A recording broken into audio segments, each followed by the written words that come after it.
Welcome back, everyone. So I finally finished playing Eiyuden Chronicle 100 Heroes, and I'm walking away from the game pretty satisfied. Was it perfect? God, no.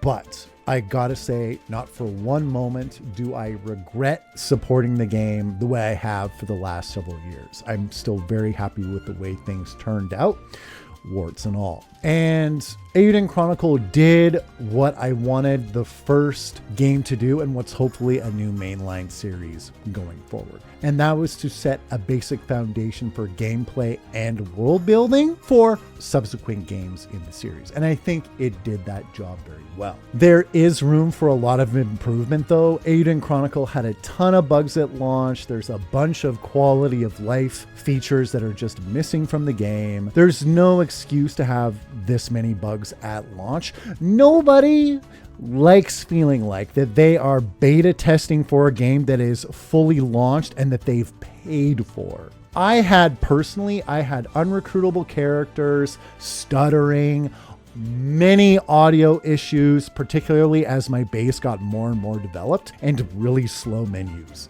I know Rabbit & Bear is a really small studio, and they launched this game on multiple platforms. They very likely have a very small quality assurance team in place, but that's really no excuse, particularly when you look at the Switch version of the game. Everything I was reading about it, it sounded damn near unplayable. Thankfully, I was playing on the PlayStation 5, but I still had a bunch of issues that took away from my overall enjoyment of the game. I just really hope that Rabbit & Bear learned their lesson with this first game, and then if there's a next game, they'll kind of have all their ducks in a row and we won't be having this issue. Fingers crossed. Anyway, those bugs, moving on. As someone from a particular generation of gaming, yeah, I'm getting pretty old, guys, I have a certain fondness for PlayStation 1 JRPGs. But even without that fondness or nostalgia, I'm pretty sure I would think Eiyuden Chronicle is a damn beautiful game. It has wonderful towns with 2D sprites milling about, a world map that is a shining example of why world maps remain so popular today, and the characters look so cool in combat whether they are attacking or just standing idle waiting for their turn. Some other aspects of Eiyuden may have become tiresome after a while, like some of the minigames, but looking at the game was never one of them.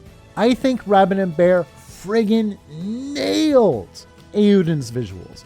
This is the style they should keep and just improve it where they can.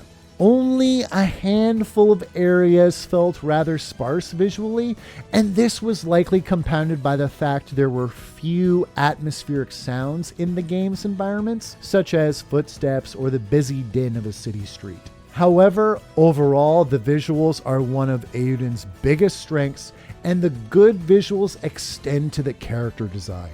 Even with the ability to bring 6 people into combat, I was constantly swapping characters in and out. They made so many of the characters look too damn cool. Compared to some older Suikoden games, I felt Eiyuden really had a lot of characters pop out in terms of design. And it felt creatively diverse, especially with so many different races and cultures being introduced in this game. And I'm so pleased the characters are paired with a fun turn-based battle system that does them justice. I'm not gonna lie, I went into one too many fights a little bit overconfident, and I barely got by the skin of my teeth.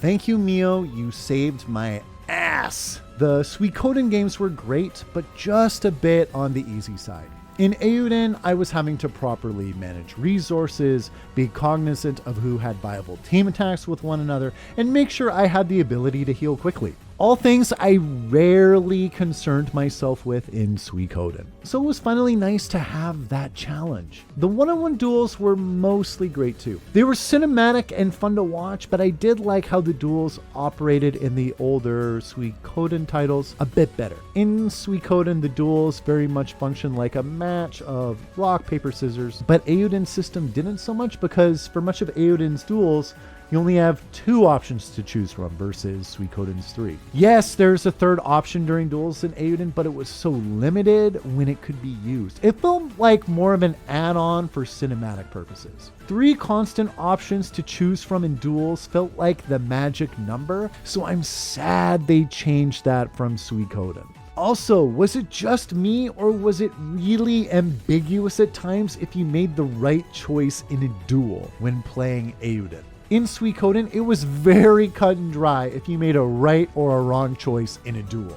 In Eiyuden, it was not for me. I felt like my decisions often lacked impact. Again, Eiyuden's duels looked badass, but I feel having the gameplay give you instantaneous feedback during a climactic moment is way more important than having the action look flashy. I know the potential exists for both to exist at the same time, so with a little bit of tweaking, I think the duels could be perfect for the next game. The war battles, too, like the duels, were not perfect and they need a bit more work to improve them, but I feel like they have a solid foundation to build off of. Part of the issue I had with the war battles in this game was that I was left a bit confused about how they fully worked. For example, it was never really explained if certain unit types had an inherent advantage over others. Is cavalry stronger against infantry? Can archers decimate cavalry? This wasn't ever really explained in game and just kind of kept me wondering.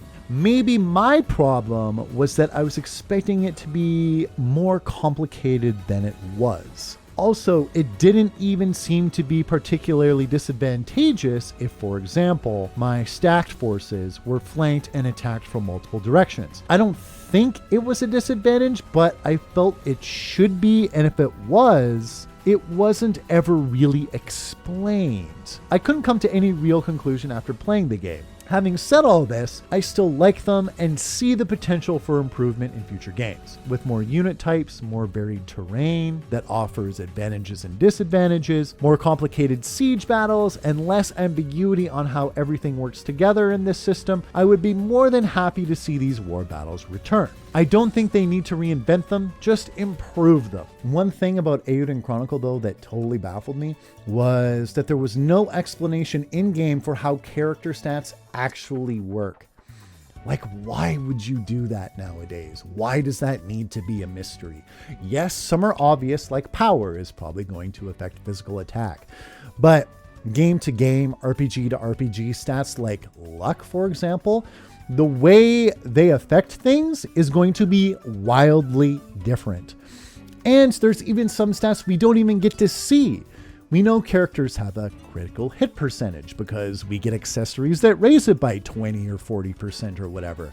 But nowhere in the menus can we see what it actually is. And then we don't even know what stat affects it for sure. I'm sure people have figured it out by testing it, but I mean, I shouldn't have to look that stuff up online. So it was just a really odd decision, I think, on their part. With so many different characters with wildly different stats, I would have just liked to know how stats actually worked when I'm investigating their stats in the menu. So I don't know, maybe it's just because I'm getting old or whatever, but damn, I would like things just told to me from the get-go. And credit where credit is due, locating new recruits and building up your fortress was fun. Building up my fortress town, seeing how it changes over time, and talking to all the recruitable characters was one of the best parts for me. It brought me back to doing it as a kid with the first Suikoden games. And Eiyuden made it much easier than past Suikoden games to find a lot of recruits. But Eiyuden had a couple of really annoying exceptions, unfortunately. A couple of characters are locked behind really long minigames. I understand a developer wanting to make a minigame worthwhile, worth doing, and having a good reward at the end. I totally understand that. I just don't think recruitable characters is the best way to go about it. Yes, some of the minigames, you could get recruitable characters after playing them for a little while. That's totally cool. But there's a fine line between having a player earn a character and having a player grind for a character. And that's a fine line to ride. But in Eiyuden, some of the characters were without question an absolute grinds to get. And I don't know, I think the characters are almost too important to the game to have them tied behind hours and hours of side content or busy work depending on who the player is. And for me, there's no way I wasn't gonna grind for them. I'm like too much of a fan, and I'm just too obsessed with making sure I recruit everybody. But I think a better thing to do with minigames is just to have like a really cool item or rune lens at the end of them, or hell, even something really OP like opening up a new rune slot for a character or upgrading an existing rune slot to another level. I think that would have been really cool. Like, it's a good enough reward to finish the mini game, but then it's like if you just want to get all the characters, you don't have to like worry about that. And that's something I probably would have avoided completely if it meant I could have just had the character. I'd be like, oh, if I really want that, I can do it, but at least I have the character. I guess it depends person to person, but I hope they don't do that again in the next game. I'd rather have the character recruited before the minigame gets too intense and maybe take them along for the journey and have a storyline going through the minigame with them, rather than them being a reward. Something that was really cool was the world building. I'm intrigued about Eiyuden's larger world, I want to learn more about it, and I'm happy with what was in-game. Imperials, Sharkmen, Kings, Knights, Ninjas, all cool stuff. The collection of nations, cultures, and people was great, I thought. I was interested in how all the nations in Eiyuden interacted with one another, and I love there are some juicy plot points that were left unresolved, because it illustrated to me there is likely an overarching plan for where Eiyuden might be going narratively in the future. I can already start speculating where the next game will take place, and as someone who loves overarching plot elements, it adds another level of excitement for a potential sequel. The overall story itself, I think, was okay. I didn't hate it, I didn't love it, I was invested in it, but it didn't rock my world like some of the older Suikoden games did. But I did appreciate seeing the main conflict through the eyes of multiple protagonists, as it added more depth. I was genuinely surprised a few times, but I found the story to be relatively straightforward. While the story of Eiyuden Chronicle definitely has an ending, I feel like a lot of setup occurred for a sequel, as many characters have their stories only half told. I'm okay with this. I just wanted this game to be a good launch point for a new series, and I feel like with all the lessons learned in this game, a sequel could be great. I know Yoshitaka Murayama's death is a huge blow to the studio, as he was the main creative force, but I think the studio has a great foundation to work with. I know Eiyuden is a spiritual successor to Suikoden, and it's trying to be its own thing, but I wonder if the next game will have a more profound sense of consequence when it comes to war and the cost it bears, like the Suikoden games did. I'm pretty sure I avoided one particular death by recruiting all the characters in-game, but I was expecting a little bit more tragedy, a little bit more loss on my way to Journey's End. And I sincerely hope Eiyuden's journey isn't over. I have read Rabbit & Bear Studio very much has plans and the intention of making a sequel, and I hope they do. I will buy it day one. All of the bugs and issues at launch unfortunately led a lot of the conversation about Eiyuden to go in a negative direction, but I still think the game was a lot of fun. I think it has good bones. I think it sets up a lot of stuff for the future with the world building it did. It just also has a lot of room for improvement, and I figured the first game probably would. And in several months, when hopefully a lot of the bugs have been stamped out, I'm looking forward to going back and playing it again in hard mode and getting to use all of these cool kick-ass characters again. Let me know what you think of this game, everybody. Did it meet your expectations? Did it not meet your expectations? Are you waiting to play it until some of the bugs get stamped out? Definitely let me know in the comments. And as always, thank you for watching. See you next time.